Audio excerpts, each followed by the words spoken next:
She made as much as $750,000 a month, but then the internet shut her down. In 2025, Bonnie Blue was the most Googled name in adult content. Now, she wasn't just going viral, she was redefining what viral looked like. And to be honest, on closer inspection, it didn't look good. If you catch my drift. She claims she slept with over 1,000 men in just 12 hours. She teased a petting zone where fans could do whatever they wanted inside a glass box and said it with a smile while raking in nearly $9 million a year. But sadly, this type of fame, well, it didn't last for Bonnie. Boo-hoo. If you haven't caught the news yet, well, the girl got banned from OF. She got banned from stadiums, countries, and even mainstream interviews. Now her fame, it skyrocketed, but then she got erased. So this here today is the story of how Bonnie Blue went from a local girl in Nottingham to becoming the face of what are some calling the most sex extremism the internet has ever seen. And let me tell you, I was not a fan. What is she doing to the children? Just think about it. Chapter 1, Before the Madness. Born in 1999 in Nottinghamshire, England, well, Bonnie Blue's real name is Tia Billinger. Now, she didn't come from money. She wasn't handed fame. In fact, she started out working hospitality jobs, studying dance, and eventually turning to cam work during the COVID lockdowns. Now, in 2023, Bonnie had moved to OF, and that's when everything changed. She realized that shock sells, and nobody was doing it with the ideas she had in her pocket. She'd visit university campuses, she'd post racy content immediately after saying she'd hooked up with freshers, and drop pins on Snapchat like she was promoting a club night. And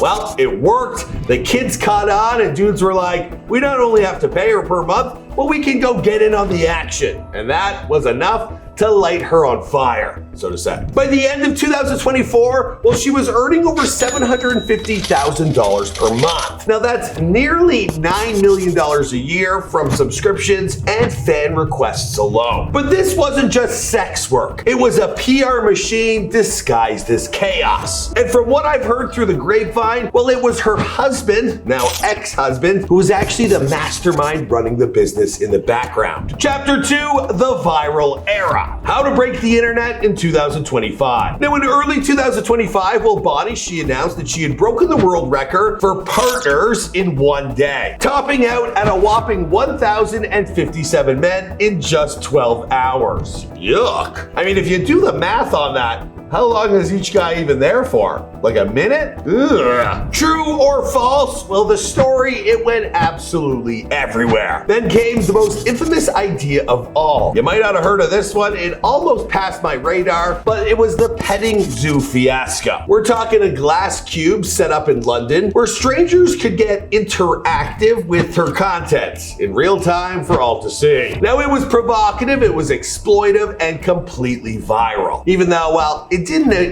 fully happen as described, it did trigger a storm of headlines and millions of clicks. We're talking podcasts, tabloids, and daytime TV. Well, they just couldn't get enough of this story. And Bonnie, of course, she played into it all, calling herself the realest content creator alive. Now, she didn't just blur the line between sex and spectacle, she deleted the line altogether. She said, I'll be your furry or whatever the hell the world wants me to be. Sign up, pet me, play with me, and pay me, essentially. Now, there were other crazy things she was doing, going on vacations. My friends hooked up with her out in Miami, and well, true to form, she was pretty much willing to hook up with anyone as long as it came with some clout or some money. All in all, her ex-husband and his pals, well, they were along for the ride, filming the whole thing and growing the business. Yuck. Chapter 3, the collapse, when clout becomes a curse. Now, the fallout for Bonnie, it was, kind of brutal. I mean, when other OF stars, like that girl who made $45 million in a year, well, she's calling out Bonnie, throwing shade, saying, I did it without having to sleep with 1,000 men. Well, when you've pissed off these types of creators, you know you've crossed the line. But it was OnlyFans who stepped in and banned her account permanently, citing policy violations. That move alone, well, it erased Bonnie's estimated $9 million yearly income, and it told her she couldn't come back. That's right, the ban, it didn't stop there. She was also kicked kicked out of Nottingham Forest football match for trying to film explicit content while in the stands. She got visa bans, which were followed in Australia and Fiji. Both countries cited her public stunts and policy violations. I mean, the girl became too hot to handle, even for OF. They once profited off her virality, but they said, I think we're good here.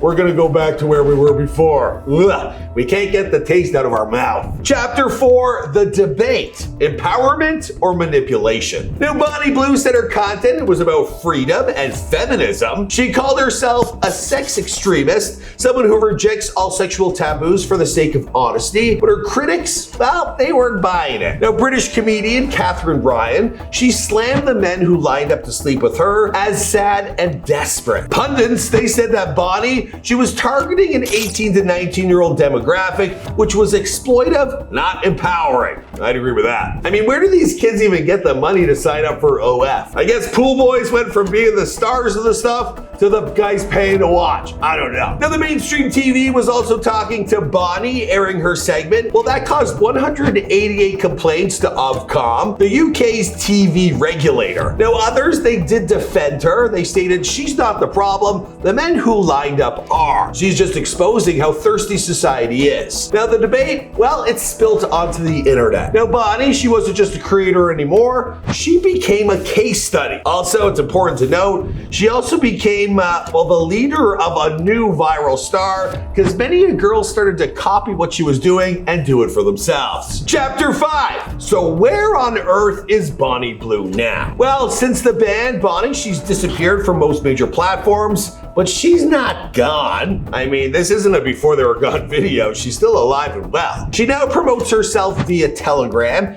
and encrypted messaging channels. That's right. She's more banned than Bitcoin. She's rumored to be building a subscription site of her own so she can avoid OF, Patreon, or TikTok guidelines. Now, insiders say she's in talks for a documentary deal and possibly a memoir.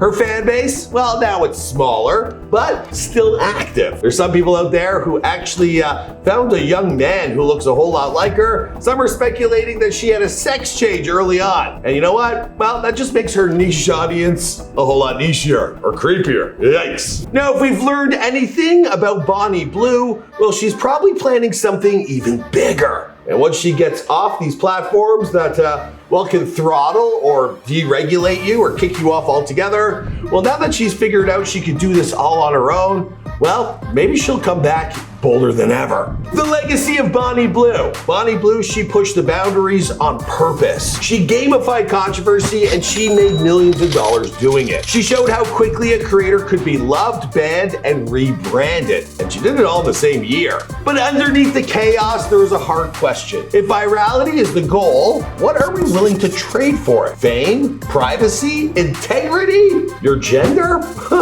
I don't know. Let me know your thoughts in the comments down below. Love her or hate her, you still know her name. And maybe that's what she was planning to do all along. We're gonna wrap up this video here. Now, I, for one, I'm not a fan of these types of creators. Sometimes you're just seeing too much and things are just, ugh. Will someone think of the children? But if you agree with Bonnie, I'd love to hear your thoughts in the comments down below. Also, if you want to support the channel, you can subscribe, you can resubscribe, you can ring the bell. Also, you can check out our merch line over at beforetheyarefamous.com. I'll see you guys in another video. Boom!